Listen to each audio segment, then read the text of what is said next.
Hello, hello, hello. Welcome back to Exotic Wine Travel. I'm your host, Matthew Horkey. So, we just got back from an exciting multi-day trip tasting through the region of Slavonia, not Slovenia. Thank you, Shireen, for correcting my pronunciation. So, anyways, Slavonia, what is it? It's in the northeastern continental part of Croatia. It's a region that actually has a long history. Cistercian monks from Burgundy actually founded the region in 1232, established a large cellar there, and the cellar actually still is in operation, pumping out millions and millions of liters of wine per year called Kutevo. And we actually did an episode featuring one of their Graševinas. But I'm going to talk about some of the smaller producers of the area. So these are these are the five producers that we visited. Do I have five? Yeah, five producers that we visited over the multi-day trip. And, it's really interesting. In Croatia and Istria and Dalmatia, those regions, there is not very much land available because it's mountainous, it's hilly, so the producers are very small. In Slavonia, the producers actually had a lot of land and were quite big. It's kind of unique. I was so surprised. Slavonia is pancake flat as you're driving east out of Zagreb, but when you get in the valley of Kutevo, it's actually in a valley, and there are significant hills. Most of the vineyards are on this hill that has totally south-facing exposure, and the hill goes up to, I think, 350 meters, something in that, so about 1,000 feet. We're talking about some elevation. Lots of vineyards, very interesting wine region. So let's get into some of the wines. What's grown there? Traditionally, it's a white wine growing region. Lots of Graševina, Sauvignon Blanc, which they say does very well there, Chardonnay, Riesling, Traminats. Am I remember? They have a local sort called Zelenats, Kutevo. Those are some of the main grapes that are actually grown there. There are actually, I was surprised by the red wine production there. They say it's great for Pinot Noir. We tasted a few of excellent Pinot Noirs there. And Cabernet Sauvignon, Merlot, Syrah is also there. They say the Cabernet Sauvignon doesn't ripen every single year, but when it does, it's fantastic. So I'm going to actually taste one of those today on the show. Let's talk about some producers. Want to talk about the funny one first? We were with this producer called Sontacchi, or Sontacchi, whatever you want to pronounce it. He has one of the only accommodation. He has a guest house in Kutevo. This is the Sontacchi Pinot Noir 2013. Which is good and fruit forward, but I was blown away by their 2011. I mean, this guy only makes 10,000 bottles a year. The 2011 was everything that I want in Pinot Noir. It had the red fruit, it had the earthiness, it had the forest floor leaves, it had the aging notes, it had decent complexity. It wasn't the most complex wine in the world. It had decent complexity. But I'm talking that kind of high quality Pinot Noir for a price in the cellar of under $10 US. I don't know where you find that anywhere in the world, right? This was good. They also make a Cabernet Franc. They make a traditional label, and then this really funny label. This is the Kitokret. This is 100% Cabernet Franc, and this is from Sontacchi. Look at that label. Yeah, if you are a young kid, or if you have young kids around, maybe you want to turn away. Kitokret, it means Dick Turner. And the story they have behind this wine is, I guess one candidate for being a president in Croatia really wasn't doing well, and he didn't have any hope of winning. He went to visit them for some reason. Maybe he was on holiday or he was doing some kind of tour there, and he drank a lot of this wine, and he ended up winning the presidential election.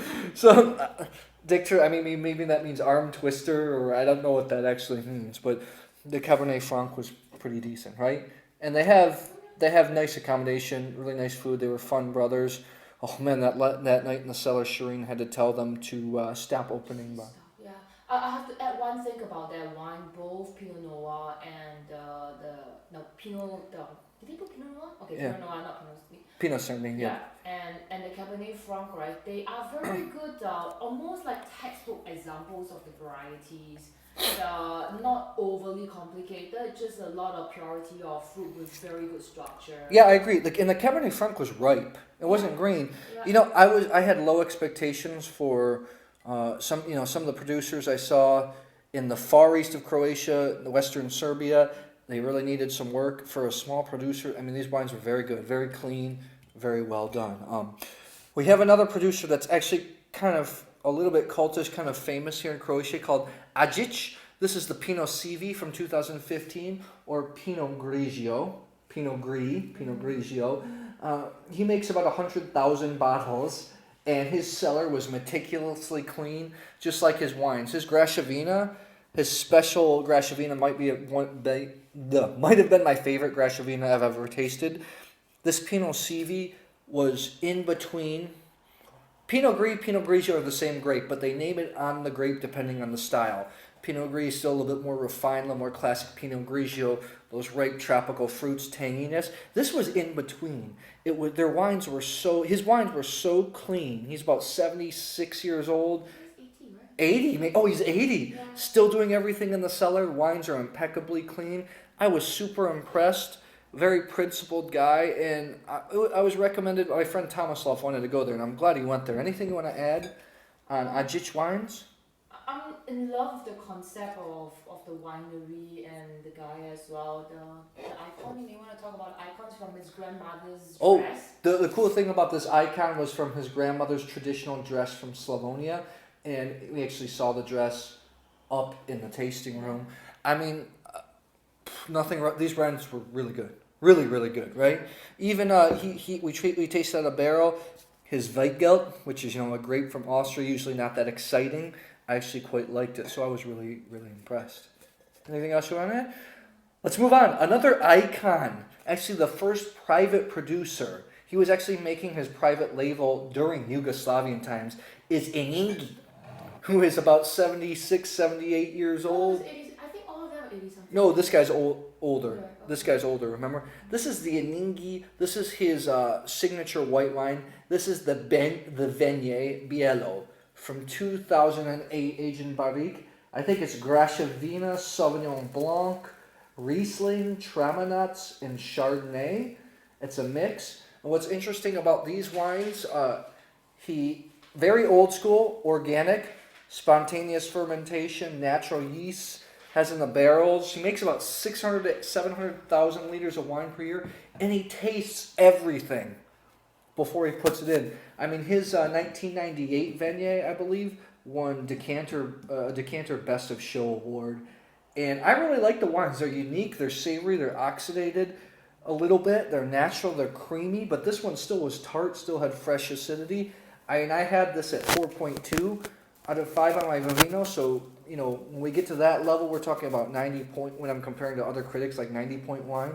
We tasted the 2010 Venje out of the barrel, which they loved, and I had it at 4.7. I thought it was phenomenal. He makes some late harvest wines, like this Ranski Rizling. This is the equivalent of it would be a Beren Auslese, so it's a little bit sweet. This is from 2006. Still had nice acidity for a sweet wine, coming from a guy that doesn't like sweet wines. Really principled, stubborn guy, which I love, that sticks to his style of winemaking. Anything that you want to add about? I think it just comes out to a little bit more philosophical, because ultimately, if you want a dynamic wine scene and wine culture, you need some of these people who really believe in doing the way, who really wants it their own way. Yeah, people. And he really crafts very interesting wine.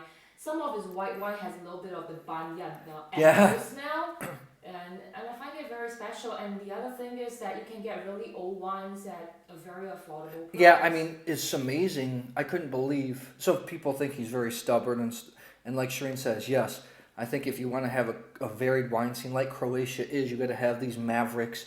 And I can't believe the cost of these wines for how much work, the aging that goes into it. I mean, this is. In the shop even, it's about set. So we're talking in the shop, it's under 10 euros. For 2008, blended, selected, meticulously, that's incredible. And these wines are exported, so really cool. I mean, I tip my hat to Mr. Enjingi. Biodynamic, he has his own farm so that... This is a crazy thing. He has his own meat now because he does biodynamic, organic, sustainable farming. And he was buying so much manure that he thought, hey, since I eat ecological anyway, he started raising his own beef, having his own cattle so he could have the manure and then eat good food too. Cool guy. Next is I'm not gonna go over this wine too much. We talked about it in the Graševina episode. This is the Galić 2015. I tasted this wine in a previous video. They make about 300,000 bottles. Fairly young winery. Interesting wines. They make they're red. It's called Galić Crni, means black. Crni 9 was made of Merlot Cabernet Sauvignon. Was quite good. Here, these wines are interesting. So to me, they were so technically well made. The equipment was all top of the line, like really nice stuff. And the wines were so clean and so perfect, and they have no problem selling them. They were so technically well made, but I kind of like the charm of this sometimes, a little bit of imperfection, but the wines still were very good. So let's move on to, besides Enjingi, maybe the biggest legend in not only Slavonia but Croatian wine. This is Kraal Thacker. This is actually the Kraal Thacker Mercs. This is his top red wine, Merlot Cabernet Sauvignon from 2013, aged for 24 months in Slavonian oak, the local oak, and they even make their own barrels there. Now, first of all, that was a crazy tasting. He started with just 1 hectare. He was actually the chief enologist for the big cooperative Kutevo, and once the Croatian market went to free enterprise, he started his own winery, started with 1 hectare, and that was in the 90s, 92, and now we go to the facilities. He's at now over 100 hectares, 700,000 liters of wine per year, tons of labels, still maintains quality. We went to the cellar. We had a 4.5-hour tasting of over 32 wines.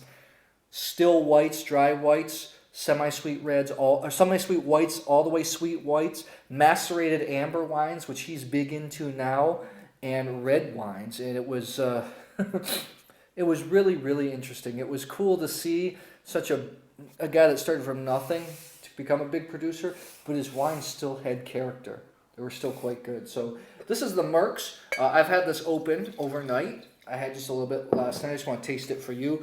I enjoyed we tasted the 2009 and 2012, but I took home a bottle of this 2013.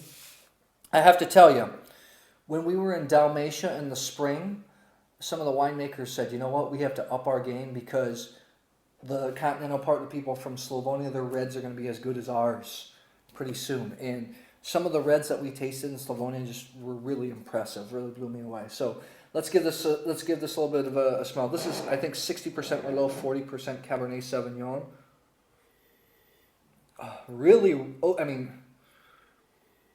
This is really nice. It's nice black, red plum, black cherry, a little bit of cedar, capsicum, and just a touch of spice. Let's give this a go. This is tasting really nice after a night open.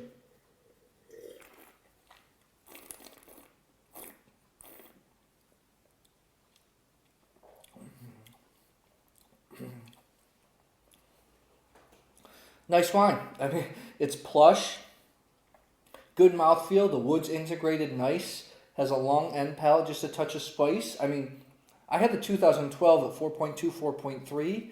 I think this I have the 2000 and this 2013 I have a 4 or a 4.1. I think it's very, very good wine.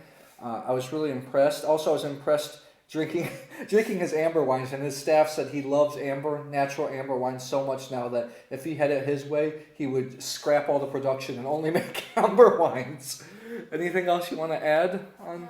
The Mercs we had 2009 as well, and it aged very well. It has still had a long way to go. Yeah, the Mercs Magnum 2009 I thought was the least drinkable out of all the ones we tasted because it still was the youngest to me tasting. Drinkability. Yeah, drinkability. Sorry, not drinkable. Had the least amount of drinkability because their 2009 Mercs was still dense. So, you know, I'm really hot. Actually, I had like medium to low expectations for Slavonia. I'm quite high. It's a beautiful region. It's not heavily touristed. We actually went to one of maybe the only nice restaurants in the area, which was really pleasant. Thanks to Kraal Thacker, we had dinner with some of their staff. The region of Kutevo is a small, charming town. Everybody is integrated in the wine business. They have some cute shops and everything. It's a place that I would really enjoy going back to visit. Anything that you want to add on that? No. Okay. Another cool thing about this area, I mean, a lot of the winemakers are really old. And they're so vibrant. Some of the guys 70, 80, and they still have so much life and energy. So If you like this video, check out the wines of Slavonia. On the coast of Croatia, you're going to get a lot of white wines from Slavonia because they usually run out of the Dalmatian white wines really quickly in the summer high season.